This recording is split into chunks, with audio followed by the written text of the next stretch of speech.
Meus amados irmãos, com alegria no meu coração, eu desejo cumprimentar a todos com a paz do Senhor Jesus. Muito obrigado, tomai o seu assento. Se constitui para mim uma alegria em poder, nesta noite, cooperar na 66ª Escola Bíblica de Obreiros do Ministério do Belém. Eu me sinto privilegiado com esta rica oportunidade que o Senhor concede ao meu coração de poder estar aqui, sendo um obreiro tão novo e recebendo esta tão rica e nobre oportunidade. Eu quero louvar a Deus pela vida do pastor José Wellington Bezerra da Costa, da irmã Wanda, que Deus continue abençoando este nobre casal, que tem sido para o nosso Brasil e para o estado de São Paulo uma referência com graça e também é uma das colunas principais do nosso ministério e também da Assembleia de Deus. Que Deus continue abençoando este casal e concedendo graça ao meu pastor, vice-presidente, pastor José Wellington Costa Júnior. Pastor José Wellington Costa Júnior tem sido um amigo e acreditado no ministério desta nova geração de pregadores e obreiros que tem se disposto a fazer o trabalho do Senhor. A ele fica aqui o meu carinho, meu abraço e a sua família também. Louvar a Deus pela vida do pastor Nicodemos. O pastor Nicodemos é um amigo incondicional e ele tem sempre me abençoado de maneira poderosa. Ele é um dos pastores do Ministério do Ferreira e tem sempre prestigiado o meu ministério com intercessão e com ajuda. Que Deus continue abençoando ele.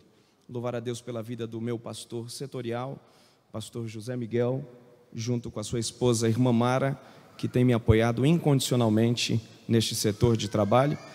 E Jesus só me dá aquilo que eu não mereço. Hoje eu estou aqui falando e tenho a cooperação aqui do nosso setor. Eu me sinto privilegiado. Louvar a Deus também pela vida da nossa irmã Marta Costa, que tem nos apoiado, nos ajudado. E eu gostaria de pedir aos irmãos que estejam orando a favor da nossa irmã Marta Costa, para que dentro de alguns dias tenhamos uma vitória garantida. E é muito fácil lembrar da nossa irmã Marta Costa. Você vai ler o Salmo 55 e cantar o hino de número 400 e vai dar tudo certo, viu? Que Deus continue abençoando a irmã Marta e temos certeza que a vitória já é garantida. Eu não posso me demorar. Um dos nossos patriarcas, dos nossos pastores, ele era muito criterioso com relação ao horário, e toda vez que dava 9 horas ele ficava de pé do lado do pregador e ele falasse, pregasse, fizesse ou acontecesse, 9 horas tinha que entregar o microfone. E um dia foi um pregador lá na igreja dele, não era eu não, viu? Um pregador lá pregar e passou das 9 horas e o tema da mensagem dele era sobre a locomotiva. E aí ele fazendo uma alegoria com a igreja, dizendo que a igreja parecia com a locomotiva, que a locomotiva tinha porta, que a locomotiva tinha janela, que fazia fumaça, e comparando com a igreja, e deu 9 horas, 9h05, 9h10, o pastor se levantou e perguntou se a locomotiva tinha freio. A minha tem, viu, pastor? Vamos abrir a Bíblia. Atos dos Apóstolos, capítulo de número 9.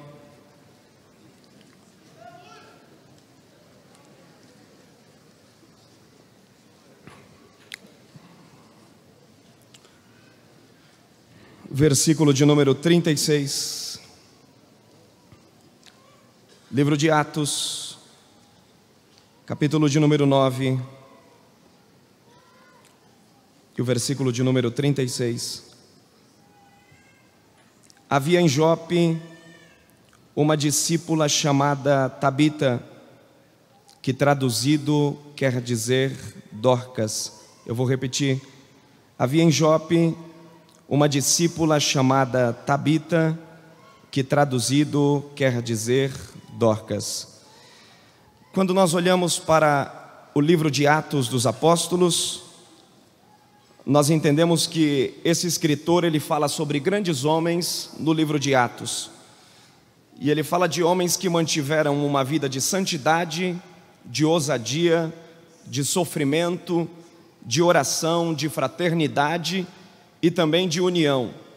O livro de Atos, ele nos mostra a igreja que supria os necessitados, ele fala sobre pregações com muita conversão, fala sobre curas, sobre maravilhas, batismo com o Espírito Santo, separação de obreiros, de missionários e pastores.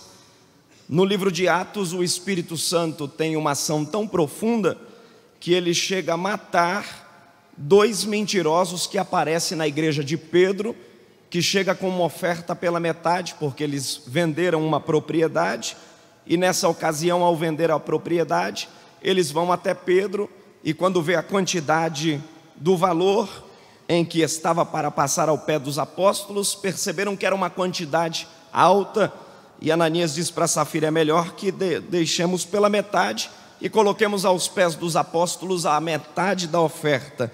E quando eles chegam diante de Pedro, Pedro olha eles e diz: por que mentistes ao Espírito Santo?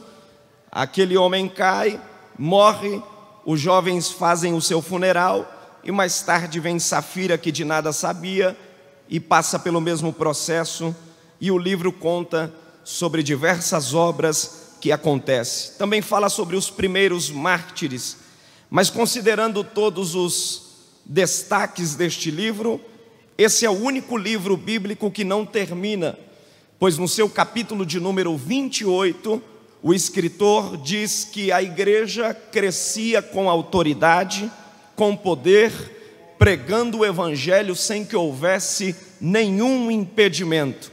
O livro de Atos dos Apóstolos é o começo da igreja primitiva e dá-se a continuação, porque a igreja de Deus, ela não termina. A igreja de Deus, ela tem o seu progresso avante, ela tem o seu progresso destacado por todos os lugares. E diante de tantas obras, diante de tantos relatos deste livro, que nos traz tanta alegria ao nosso coração, nós observamos que o autor aqui, ele consegue encaixar a vida de uma mulher, e esta mulher, ela é conhecida pelas suas qualidades, ela é conhecida pelas suas obras e também pelas suas esmolas que realiza. O capítulo 9 e o versículo de número 36 diz: havia em Jope uma discípula. Jope era uma antiga cidade cananeia, na fronteira da tribo de Dan, aparentemente nunca ocupada pelos israelitas, nos tempos do Velho Testamento, sendo o único porto situado entre o Egito e a Cordilheira do Carmelo, era de grande importância para toda a Palestina. Esse porto, ele já era um porto antigo, ele era um porto famoso, a 55 quilômetros a noroeste de Jerusalém, esse porto ficava, e nesta ocasião, esse porto já era famoso porque ele recebe cedro do Líbano, ele recebe ouro de Ofir para a construção do templo de Salomão, ele também recebe matéria-prima para a construção do templo de Zorobabel, e o profeta Jonas também utiliza esse porto, porque numa ocasião, quando o Senhor fala para Jonas: Jonas, vai até a cidade de Nínive e prega contra aquela cidade, e ele, por sua vez, recebendo a mensagem, se destaca para aquele porto, mas ele toma a embarcação para Tarsis. Jope, nesta ocasião, recebe o controle dos judeus, provavelmente pela primeira vez através dos macabeus, e eles instalaram alguns judeus na cidade. O cristianismo entra nesta cidade muito cedo. Jope recebe o evangelho, e possivelmente quem evangeliza nesta cidade era Filipe, porque Filipe era um diácono que não se detinha apenas no seu cargo. Existem aquelas pessoas que recebem uma função e ele só consegue exercer aquilo que lhe foi ortogado, mas Filipe não. Filipe, ao invés de se deter no trabalho da diaconia, ele também era um grande evangelizador, e os historiadores contam que possivelmente Filipe faz o trabalho da evangelização e ele ganha Dorcas para o evangelho. Ele conquista muitas pessoas para Cristo, e inserido entre essas pessoas se destaca essa mulher que tem o nome de Dorcas. Quando nós olhamos para esse texto, o capítulo de número 9 e o versículo de número 36 diz: nesse local tem uma discípula, havia uma discípula. Quando o escritor está dizendo que havia uma discípula, na verdade, esse é o único texto no Novo Testamento que nós encontramos uma mulher sendo chamada de discípula. Em nenhum outro texto nós vamos encontrar, mas dentro dessa cidade portuária, com tanta gente, com tantas complicações comerciais, esta mulher, ela é olhada por Deus e Deus pode contar com ela como discípula. A grande importância é Deus achar-nos em lugares estratégicos para nos contar como discípulos, porque discípulo é aquele que aprende, é aquele que está aberto a aprender, é aquele que está aberto também a ensinar. Quando Elias estava deprimido, numa certa ocasião, o texto diz que o Senhor aparece a Elias e diz: Elias, você está assim por quê? Senhor, mataram todos os teus profetas e somente eu fiquei. O Senhor falou: não, Elias, você está enganado, ainda tem 7.000 joelhos que não se dobraram. Eu tenho gente que me representa aqui. Nessa noite, Deus quer levantar homens, mulheres, independente da comunidade que você vive, do bairro, da universidade, do local de trabalho. Deus quer olhar para você e contar com você para o seu trabalho, um trabalho digno. E o texto diz que nesta ocasião ela é conhecida pelas suas boas obras. Em todo lugar Deus conta com uma pessoa, em todo lugar Deus conta com alguém. Na casa de Naamã tinha uma moça, ela era uma serva, e a Bíblia diz que Naamã era um chefe da Síria, valente, corajoso, mas tinha vergonha de tirar a sua roupa, porque a sua vergonha estava por trás da sua farda. E diz: percebido um dia, aquela menina percebeu que aquele indivíduo tinha lepra, e ela olhou para ele e disse para sua senhora: se o meu senhor for até Samaria, levando o meu senhor lá tem um profeta que resolve o problema dessa enfermidade. A igreja de Deus é uma igreja evangelizadora. Nós só estamos aqui essa noite, assentados neste plenário, louvando o nome do Senhor, porque um dia alguém corajoso representou o reino dos céus. O reino dos céus tem representante. Se for na faculdade, tem gente representando Cristo. Se for na escola, tem gente representando Cristo. Dentro do ônibus, tem gente representando Cristo. Dentro do metrô, tem gente representando Cristo. Tem alguém representando Cristo aqui? Tem pessoas representando Cristo. E o nome dessa mulher é conhecido, o nome dessa mulher é famoso, porque o nome dela é chamado como Dorcas, que corresponde a Tabita. O nome dessa mulher tem um segredo. Possivelmente Dorcas era conhecida por dois nomes, por Tabita e também por Dorcas. Ela era conhecida por esses dois nomes. Nesta ocasião, não era comum os judeus ter dois nomes, mas como ela morava em uma região aonde era uma cidade portuária, que não habitava somente judeus, mas que também habitavam gentios, ela recebe dois nomes. Ela recebe um nome grego e ela recebe um nome em hebraico, é Tabita ou Gazela. Então ela é conhecida porque nesta ocasião o nome dessa mulher, através da população, fica sendo conhecido por causa das obras que ela realiza. Tanto em hebraico como em grego, ela é chamada Tabita ou Dorcas por causa dos judeus e dos gentios. E eu olhando para esse texto, através do nome dessa mulher, o Espírito do Senhor compungiu o meu coração para falar-lhes aqui algumas características que estão inseridas no nome dessa mulher, porque o nome dessa mulher aqui nos traz algumas orientações com relação ao seu comportamento de discípula. Eu sei que é uma reunião de obreiros e até estranho eu falar de uma discípula, mas eu encontrei nessa discípula aqui características que servem não só às mulheres, mas também servem a nós obreiros que somos chamados do Senhor. Em primeiro lugar, a gazela, ela é conhecida pela sua pureza. O nome gazela está relacionado em Deuteronômio, no capítulo de número 14 e o versículo de número 5. Deus sempre foi muito criterioso com relação a que tipo de animal o povo hebreu devia comer. Não era qualquer animal, não podia ser imundo, não podia ser animal podre, não podia ser ave de rapina. Este povo, eles eram bem ensinados, e Deus disse para Moisés: Moisés, diga ao povo que a gazela eles podem comer.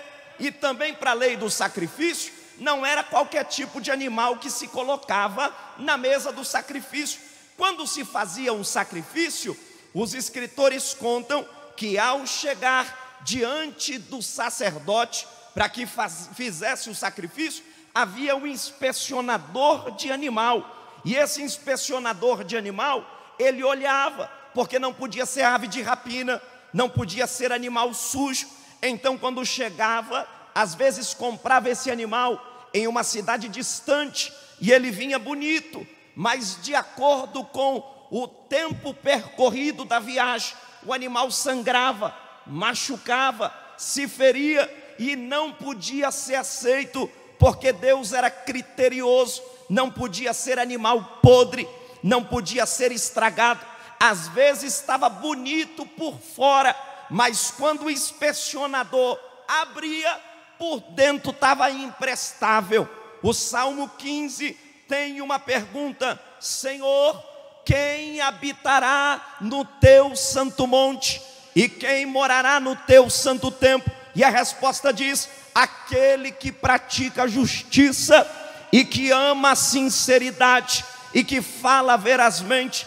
Dorcas, esta mulher, tem a primeira característica de gazela, porque ela não se misturava, ela tinha uma vida íntegra. E eu sei que eu estou falando aqui a domésticos na fé, a homens e mulheres que prezam pela sã doutrina e que buscam um caráter cristão. Vamos falar uma realidade: estamos vivendo uma ocasião, um tempo onde nunca se teve tanta camuflagem com o evangelho, nunca se teve tanto sincretismo religioso, nunca se teve tanta falcatrua com relação à mensagem da palavra de Jesus Cristo, com relação a pessoas que perderam a esperança da fé e deturparam tudo aquilo que a Bíblia ensina. Mas esta mulher, ela se manteve firme. Paulo, escrevendo a Timóteo, quando ele diz a Timóteo: Timóteo,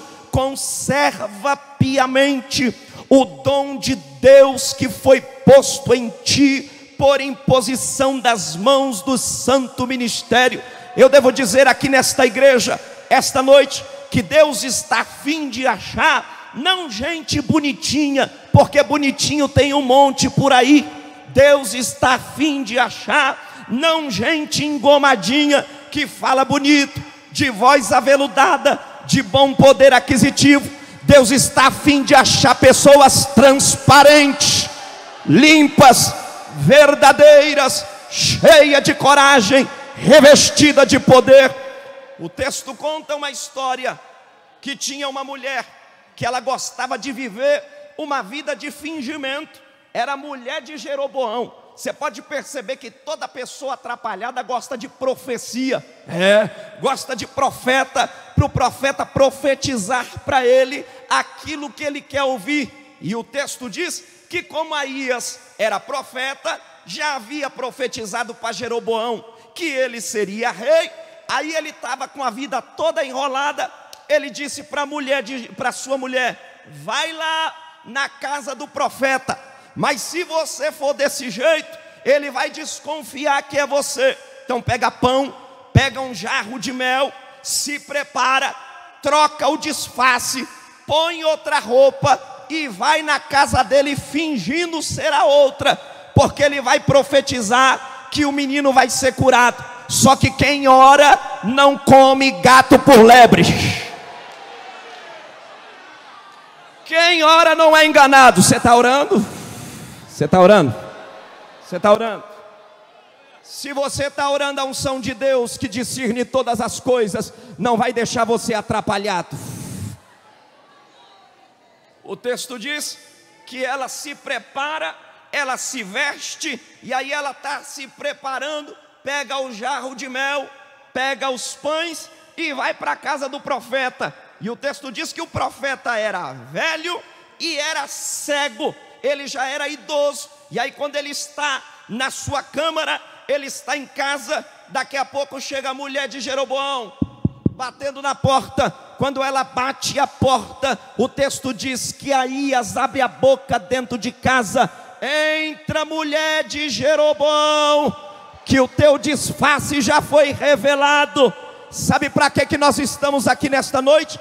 A Assembleia de Deus completou seu centenário no ano que passou. E a mensagem que nós recebemos dos nossos pais, a mensagem que nós recebemos dos missionários suecos, que Jesus batiza com o Espírito Santo, perdoa pecado e leva o homem para o céu, ainda não mudou.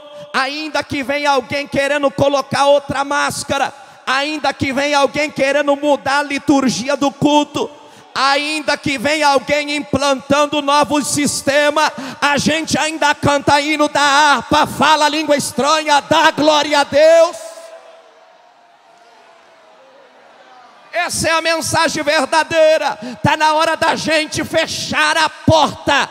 Eu estou aqui com a autoridade de Deus, e eu falo isso com muita propriedade, muito respeito, porque eu sei que tenho paz aqui à minha retaguarda, mas o Espírito de Deus inspira a minha mente e o meu coração para falar. Está na hora da igreja fechar a porta para todo tipo de fingimento, porque neste lugar, a gente não confunde ungido com fingido, não. Fingindo é fingido e ungido é ungido. Fingido é fingido, mas o ungido fala a língua, dá glória, profetiza. Tem ungido aqui.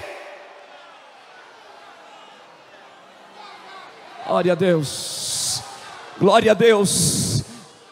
Eu quero pedir permissão ao meu pastor e gostaria de quebrar um pouco o protocolo. Vira para o teu irmão e diga para a tua irmã: fingido não, ungido sim.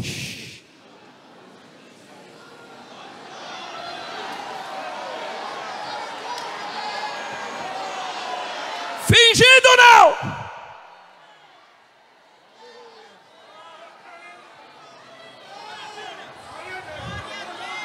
Aleluia, aleluia.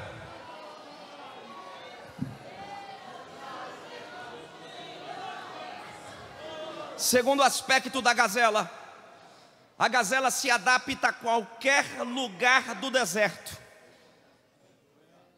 Essa mulher é chamada de gazela, primeiro porque ela era transparente, ela era limpa, ela era de vida pia, ela era de vida piedosa, ela era pura.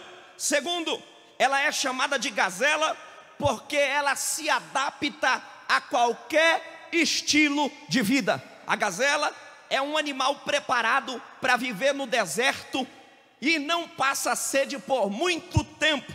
Por quê? Porque a gazela tem um sistema na sua saúde que diminui a produção da sua urina, a ausência da transpiração. Quando ela passa fome e sede, ela encolhe o fígado, encolhe o coração e o oxigênio diminui para os membros inferiores.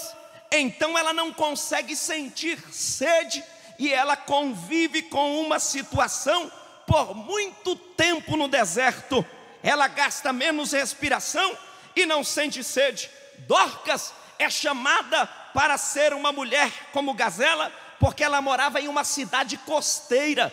A cidade que ela morava, ela estava acostumada a lidar com as mais diversas fatalidades. Sabe para que Deus nos chamou? Deus nos chamou para vivermos olhando e convivendo com todo tipo de circunstância. Você já conheceu aquele crente que ele só é crente quando tudo está bom para ele? Se o armário está cheio, glória a Deus. Se o carro está na porta, louvado seja o Senhor. Mas quando o deserto bate na porta dele, ele desiste. Ei, Dorcas não. Dorcas, ela estava acostumada a viver em uma situação de tal forma que ela conviveu com fatalidades. Que tipo de fatalidade? Ela convive com os pais que eram pescadores, que deixavam os seus órfãos. Ela convive com os maridos que saem ao mar para pescar e não voltam e deixam as suas viúvas. Ela convive também com as tempestades. Deixa eu perguntar uma coisa para você. Você consegue conviver com tempestade? A igreja de Deus, eu estou falando aqui nesta noite, e não estou falando nenhuma apologia ao evangelho da pobreza, mas eu preciso falar uma verdade que está no meu coração.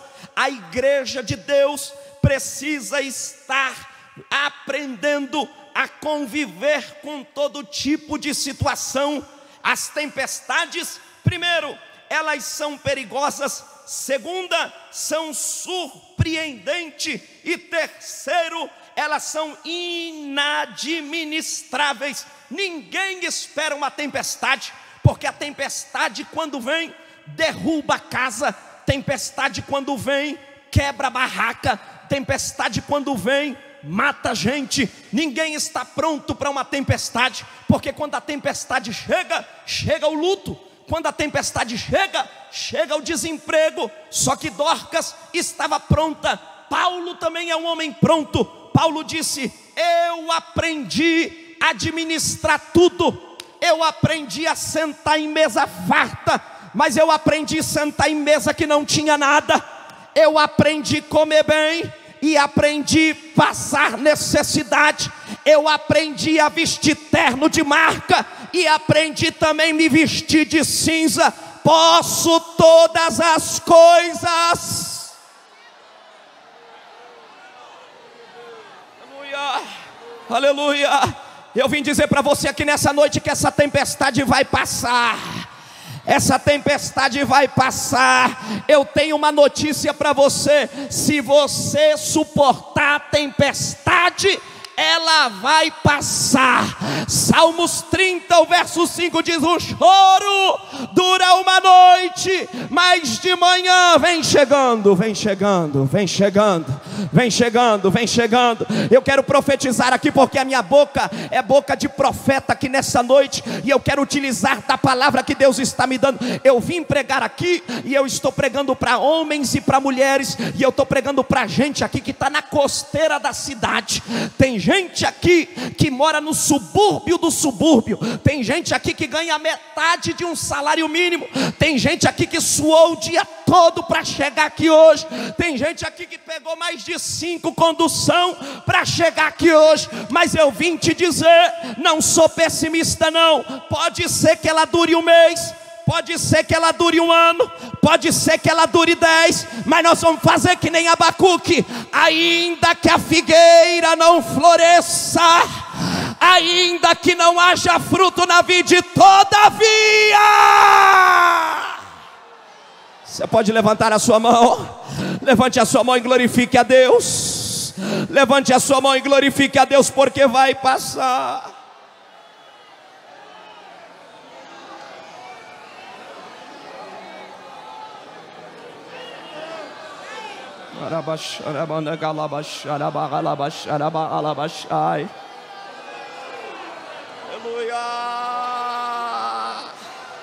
Vai passar. Você pode dizer para o teu irmão: vai passar. Diga para ele aí. Diga para ele: vai passar. Vai passar, vai passar. Esse choro vai passar. Essa doença vai passar. Essa tribulação vai passar. Deus está dizendo: mais um pouco, e o que há de vir virá, e não tardará. Vai passar.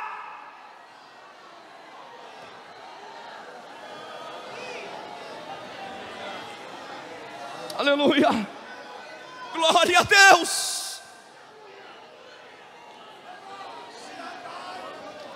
Terceiro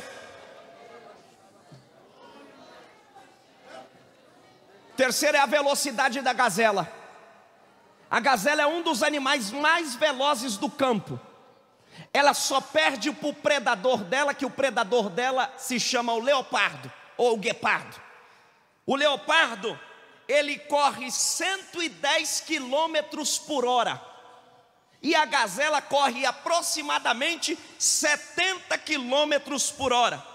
Só que o leopardo procura a gazela por causa do cheiro dela. Você já percebeu que todo crente cheira a Cristo? Pode colocar o crente dentro do pior buraco, alguém vai passar e vai dizer: tem crente aí.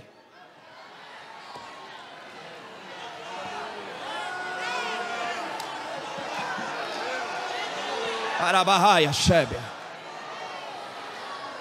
Ninguém esconde crente. Até Pedro, que estava negando para a faxineira. Porque até quando a gente quer negar, Pedro se disfarçou, porque o pau estava quebrando para o outro lado. E Pedro falou: quer saber? Deixa isso para lá. E a mulher chegou, olhou para ele e falou: você é deles, né? Não. Você fala igual a eles. Você anda igual a eles. Você veste igual a eles. Não dá. Já achei uma flor gloriosa, e quem deseja a mesma terá. A rosa de Saron preciosa, entre mil mais belezas terá. No vale da sombra e morte, das alturas de glória em luz, esta rosa... O quê?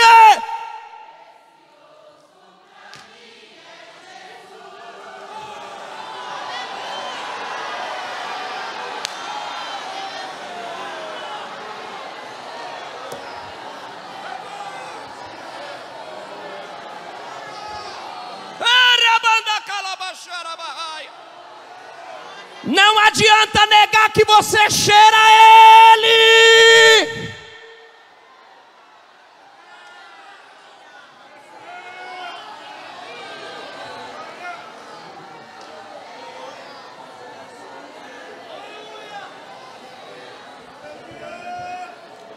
O leopardo, quando sente o cheiro dela, ele corre em direção para captá-la. Porque o leopardo é mais forte. A velocidade do leopardo é 110 quilômetros por hora. Ela corre a 70. Só que tem um diferencial. Por que que o crente nunca é pego por Satanás, pastor? Vou te explicar. Porque o leopardo, quando corre, ele corre com muita velocidade, em linha reta, mas ele olha para baixo.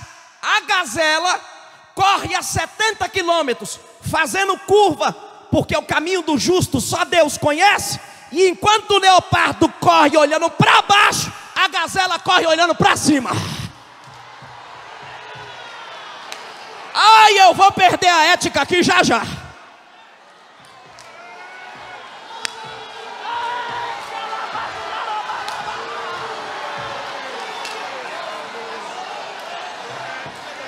Meu Deus.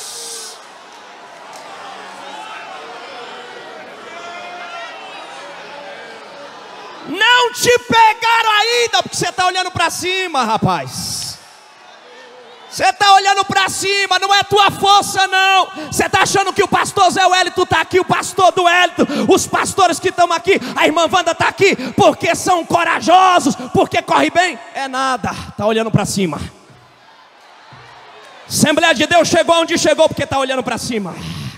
Olha para cima, diga para quem está do teu lado, olha para cima, corre olhando para cima. Corre olhando para cima. Segura na mão do teu irmão aí, profetiza para ele: vamos correr olhando para cima. Vamos correr olhando para cima. Outro dia eu volto. Eba.